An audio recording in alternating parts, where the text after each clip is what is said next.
Dari itu aja kalau kita sabar sebenarnya. Ya trading setahun 4 kali doang di gold. Mendingan Iya. gue 10 juta gue puterin buka martabak lebih cuan. Iya, Itu make bener. sense realitas. Anda nggak perlu masuk ke market. Ngapain lu ke market? Punya uang 10 juta ada resiko lagi. Dalam kondisi kayak gini nih market nggak boleh disentuh, bahaya nih. Check out, cabut.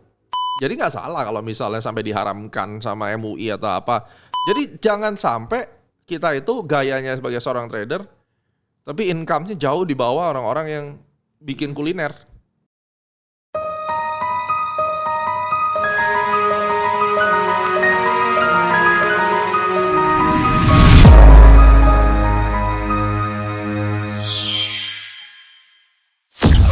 Hello rich people, balik lagi di Podtrade, Podcast Trader. Satu-satunya podcast yang bisa buat kamu profit karena akan mengupas tuntas strategi trading.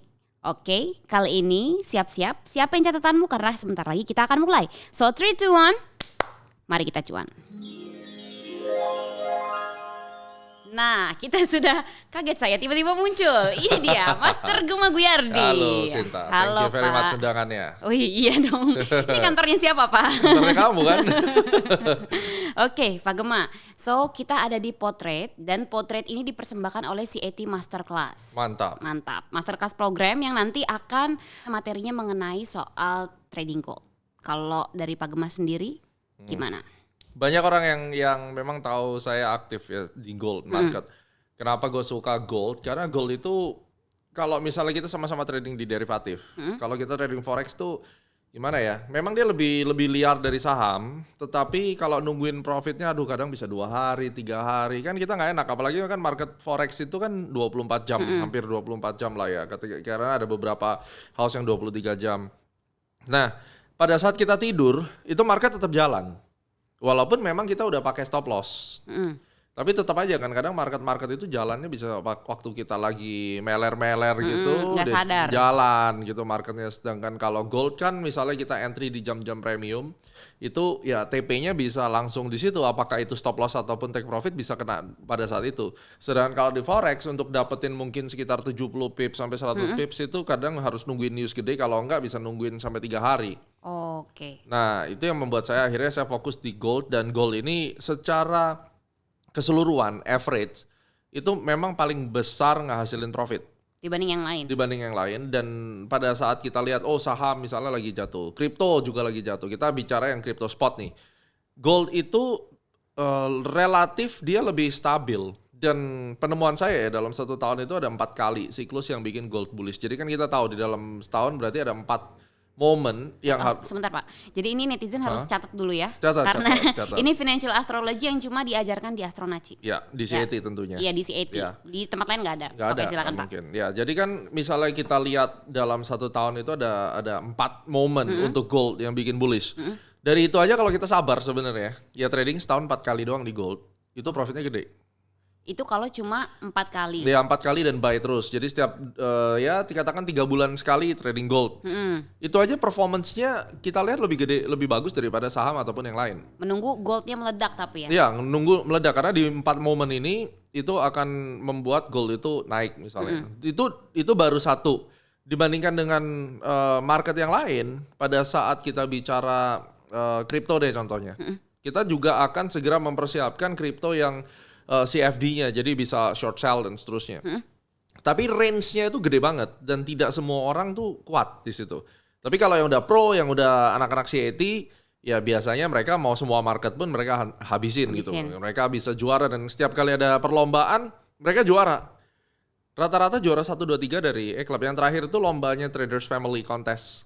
Ya, mereka bagus banget, mereka sering bikin kontes, kita terima kasih banget. Jadi kontes dari tahun 2018, 19, 20 kalau nggak salah ya. Saya lupa tahun ya, tapi yang jelas kalau kalian lihat kontesnya mereka itu yang mimpin 1, 2, 3 atau bahkan mungkin maksimum sampai 5 itu selalu ada anak-anak CAT di dalamnya.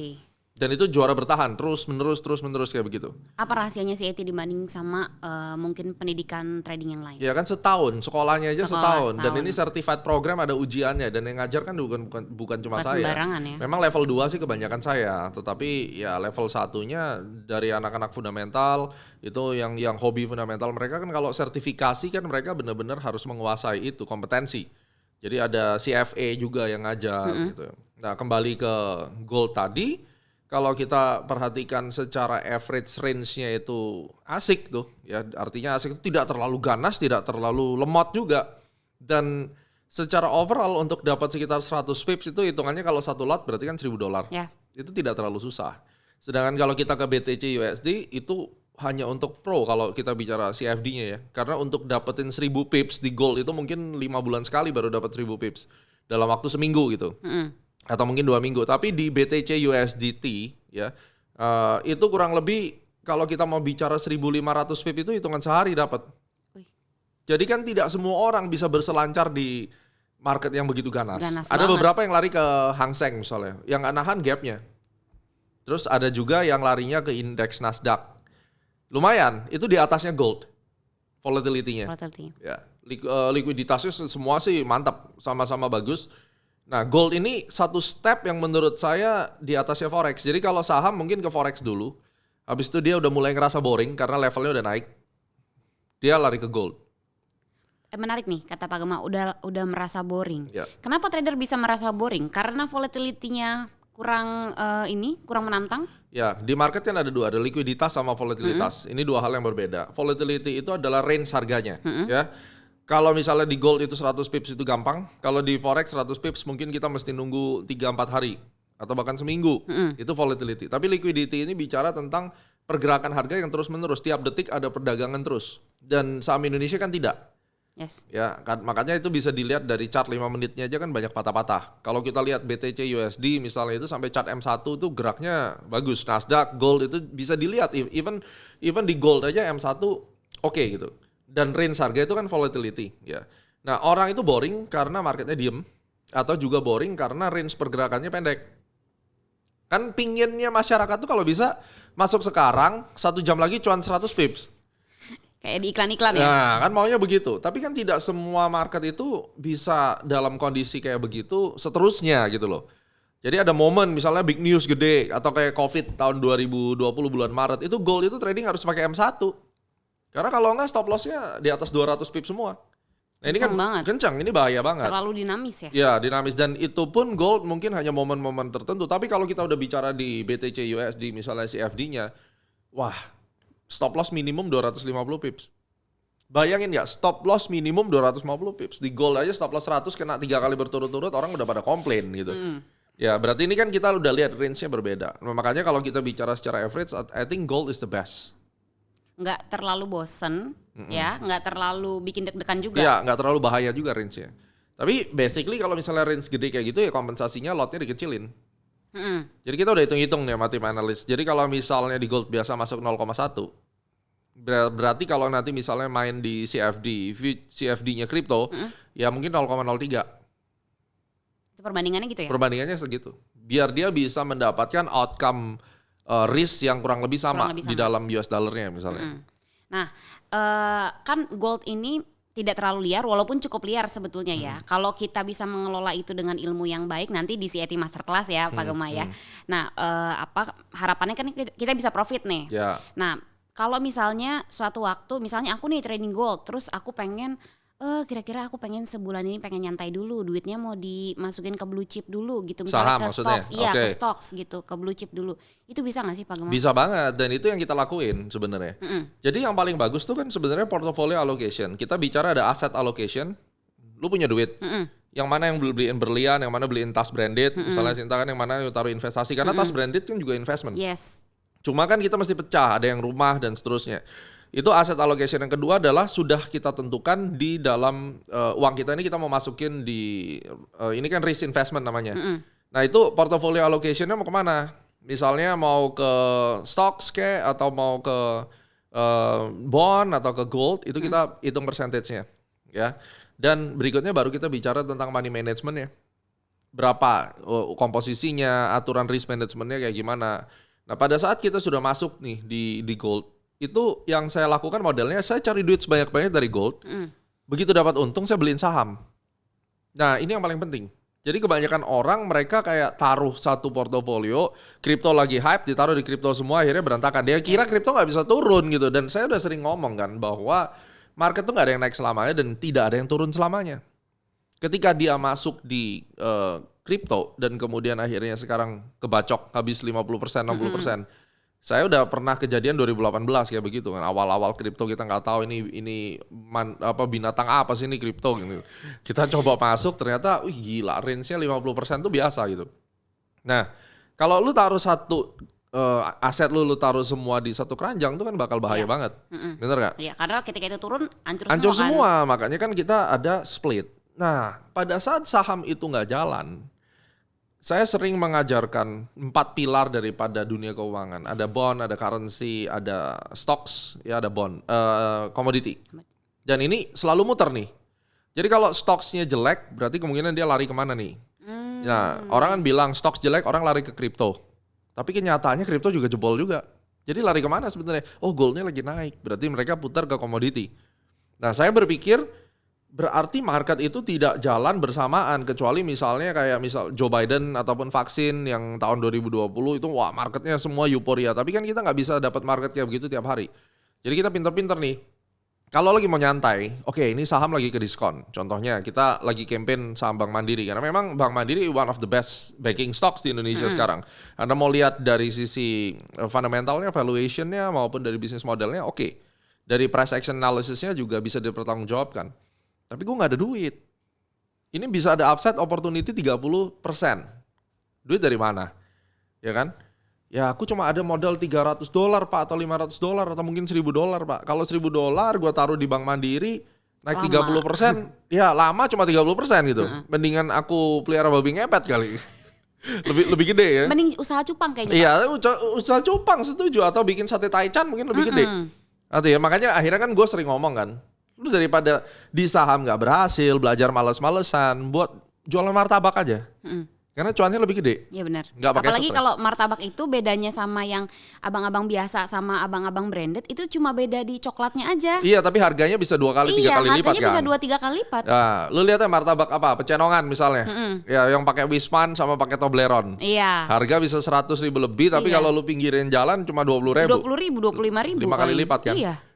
Gak ada yang namanya margin call. Gak ada. Margin call. Iya kan? Gak ada. Ya, jadi bener dong gue bilang, lebih gampang trading dagang martabak. Paling kalau martabak itu risknya di ini kalau misalnya laku, kita kan? kalau lagi nggak laku, bahan makanannya udah terlanjur dibikin kan. Tepungnya. Ya itu kan tetap harus perlu analisis kan. Artinya setiap bisnis juga bisa rugi. Cuma kalau misalnya lu mau modal 10 juta terus kemudian ditahan lama dapatnya cuma 3 juta mungkin gak worth it. Mendingan gue 10 juta gue puterin buka martabak lebih cuan. Itu make sense realitas. Anda gak perlu masuk ke market. Ngapain lu ke market punya uang 10 juta ada resiko lagi. Ya mending jual tahu crispy Pak. Tahu crispy juga gue demen banget kan dekat sini kan ada juga. Enak. Nah itu kita sekarang sedang ngomong bisnis dan di CAT itu kita mencoba merubah mindset orang bahwa trading is a business. Jadi kalau memang ada kalanya momen-momen tertentu trading ini tidak bisa memberikan return, lu cabut aja dari market. Yes. Cabut gimana? Misalnya lu di saham, ya lu jangan di saham terus dong, cabut. Cari market lain. Contoh, bikin tahu crispy. Iya benar. Bener dong? Atau gold. Kenapa? Karena di gold modal $500 atau modal bahkan $50, 500 ribu tuh. Ada tuh yang murid kita yang beli DVD Ultimate. Jadi 1.600 4 bulan. Ada member klub modal 50 jadi 2.000. Ada kan waktu itu? Keren. Cuma sayang dia nggak bisa datang waktu itu. Gue mau ngundang, waktunya nggak pas. Dia dapat dari modal 500.000. Di saham bisa? Nggak mungkin. Pertanyaannya kalau misalnya sekarang dari modal 500.000 udah jadi 2.000, duitnya mau ngapain? Beliin saham kan. Misalnya punya modal 10 juta, Anda dagangin tuh tahu crispy. Dapat untung 10 juta juga. Beliin saham. Jadi ini adalah satu model trade planner yang saya perkenalkan. Uang itu tidak harus diam di market, pindah ke sektor real. Yang realistis saja. Kalau memang tahu crispy lagi bagus atau ada satu teman gue baru buka burger nawarin gue franchise. Ya mungkin kalau burger itu menarik dan Anda bisa jualan dan make money, why not? Karena kuliner di Indonesia itu kan kurang lebih profitnya 25-30%, kurang lebih sama Bank Mandiri. Mandiri. Sama loh Tapi kuliner.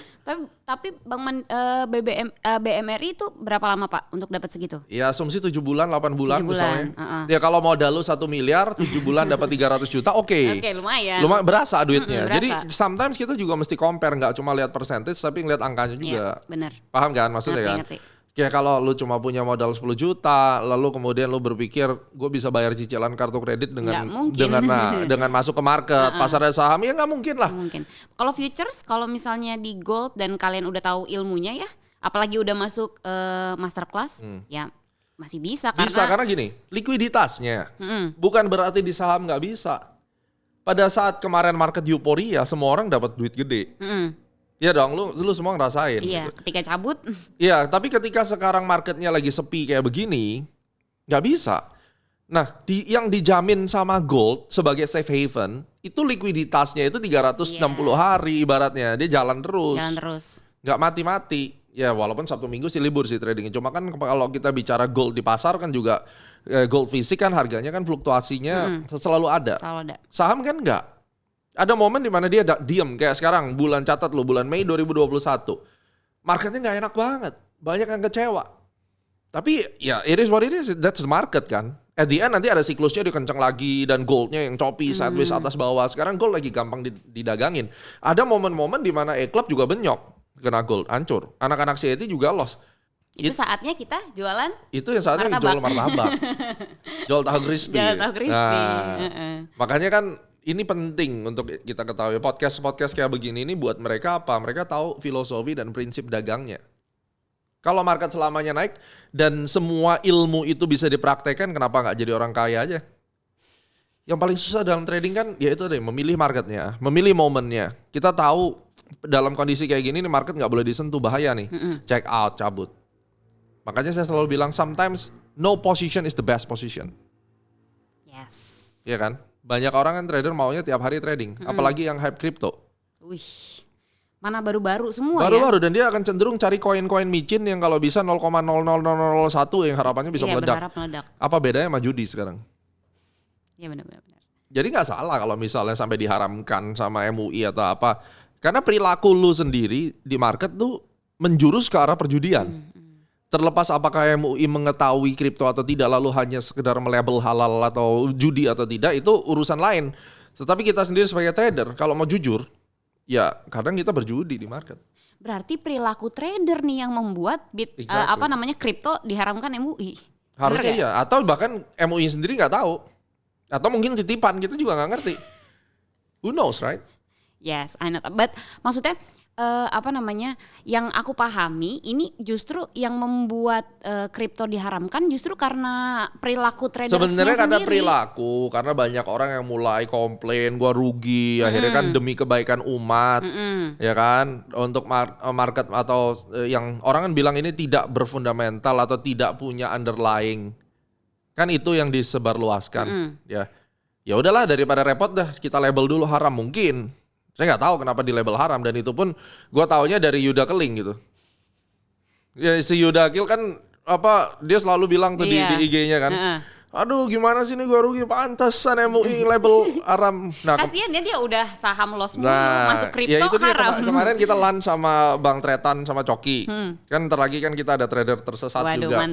Mantap tuh. Nah itu kita ngomong, itu si Yuda ngapain? Rugi lagi. Makanya gue taunya juga haram karena Yuda di IG-nya itu. Nah Pak, tapi tadi aku ada yang menarik nih, ada yang aku tangkap menarik.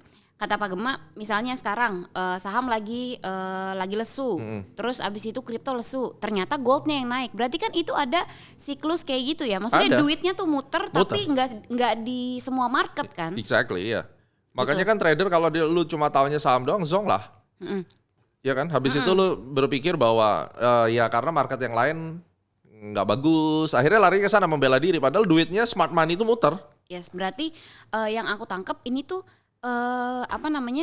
tentang psikologi manusia trader-trader sendiri itu ya. Jadi maksudnya mereka ininya terbatas, sumber dayanya terbatas, dan dia akan berpindah-pindah tergantung.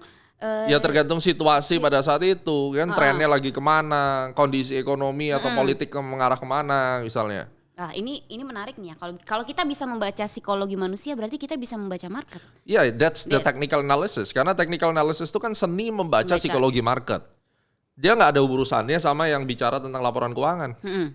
Laporan keuangan segala macam tuh exact tentang bagaimana si perusahaan ini value-nya ke depan seperti apa. Tapi kan dia nggak bicara tentang perilaku atau persepsi masyarakat terhadap laporan keuangan. Ini botol misalnya nih.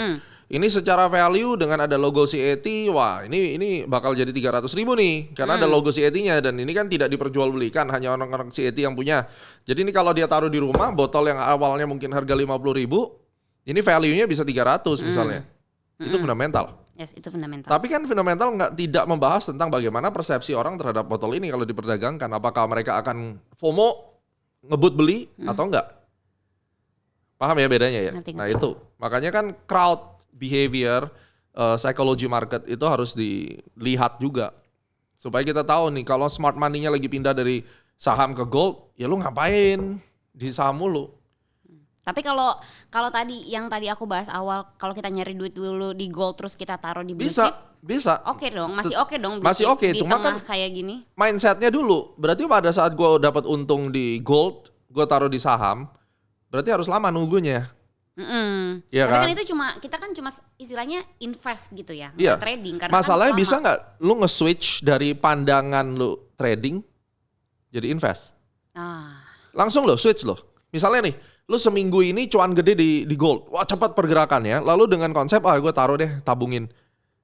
Lu taruh di Mandiri nggak gerak-gerak, seminggu nggak gerak, 2 minggu nggak gerak, 3 minggu nggak gerak, sebulan, 2 bulan, 3 bulan. Sedangkan di gold tuh giling terus. Yang namanya orang bisa berubah kan? Ini harus dimantapkan dulu nih.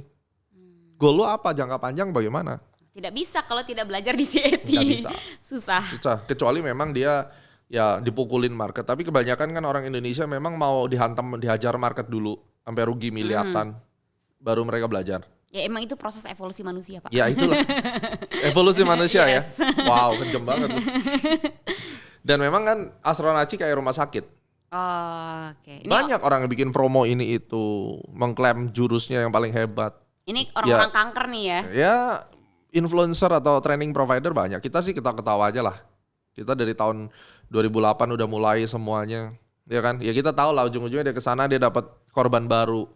Nanti kalau korban barunya udah habis, kena lockingan broker, datangnya kemana? Ya ke kita. Ujung-ujungnya pas datang ke kita, saya dulu dari A, dari B, dari C, influencer terkenal, kita nggak buka merek. Panjang tuh ceritanya. Astronaci tidak pernah mau jelek-jelekin orang. Berapa banyak yang datang ke kita lapor gue kena A, B, C, D, E, F, G. Oh ya udah. Kita kayak bengkel ya. Ya, dan aku ngomong setiap orang tuh pasti dibaptis di market. Terus apakah Astronaci terbaik? Tidak.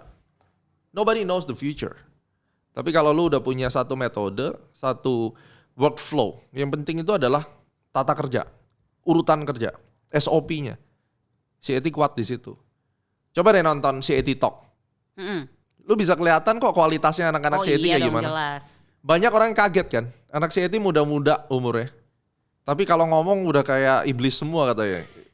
Iblis, kayak Lucifer ya. Kayak Lucifer.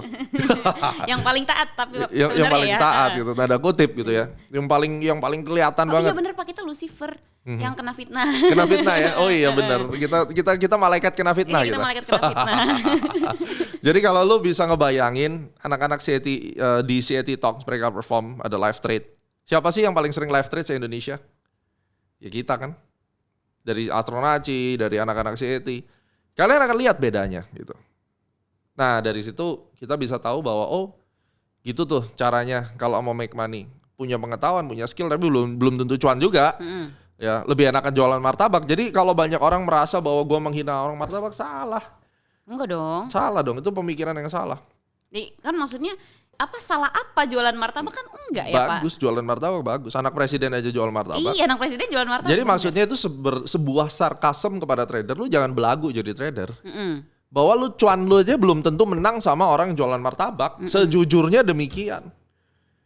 Grafik mereka pelan tapi naik terus. Grafik lu yang trading di kripto hari ini boom, besok post langsung ke neraka. Awalnya mau jadi roket. Roket tuh kalau dibalik apa? Tekor kan? Iya bener. Roket jadi bener Pak. Roket tekor gitu. Kalau anak yang jualan tahu crispy, enggak, pelan-pelan dia growing. Jadi jangan sampai kita itu gayanya sebagai seorang trader, tapi income-nya jauh di bawah orang-orang yang bikin kuliner. Karena kuliner itu salah satu model 30% earnings, kurang lebih begitu. Yes, menarik banget.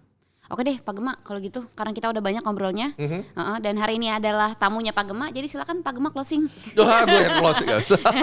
Iya dong, hari ini spesial soalnya. Ini luar biasa, jadi diharapkan kalian bisa mendapatkan hal yang bagus banget dari Potret ini. Dan Kakak Sinta akan terus mengawal Anda di Potret, gantian ya, kadang mungkin gue nanti ada tamu, ya kita kumpul-kumpul. Jadi, tapi izin sama saya dulu ya. Oh iya siap. Jadi kalian kalau mau duduk di kursi panas ini sama Mbak Sinta Mirzani. Jangan dong Pak. Mungkin Mbak Nikita bisa duduk sini. Iya boleh Pak, boleh banget. Kita Karena kemarin dia habis beli saham juga kan katanya. Iya makanya Nikita Mirzani deh. Ya siapa tahu duduk. Nih soalnya karakternya mirip nih sama Mbak Nikita nih. Oh enggak Pak, jangan ya. Lebih bagus dia soalnya. Iya makanya. Jadi siapapun Anda yang nanti bisa diundang ke sini, bersyukurlah karena ini adalah satu Potret tempat di mana kita bakal buka-bukaan tentang trading. Tidak gampang menjadi trader, tidak selalu untung, tetapi at least insya Allah di Astronaci ada solusinya. Oke. Iya kan? Pastinya begitu. Kita nggak pernah tahu masa depan. Tetap selalu belajar, jangan pernah berhenti belajar, karena market tidak pernah berhenti mengajar Anda. Oke, thank you Pak Alright Gema. guys, thank you very much Sinta. Ya, bye-bye. Sampai ketemu di C80 Masterclass program. Bye.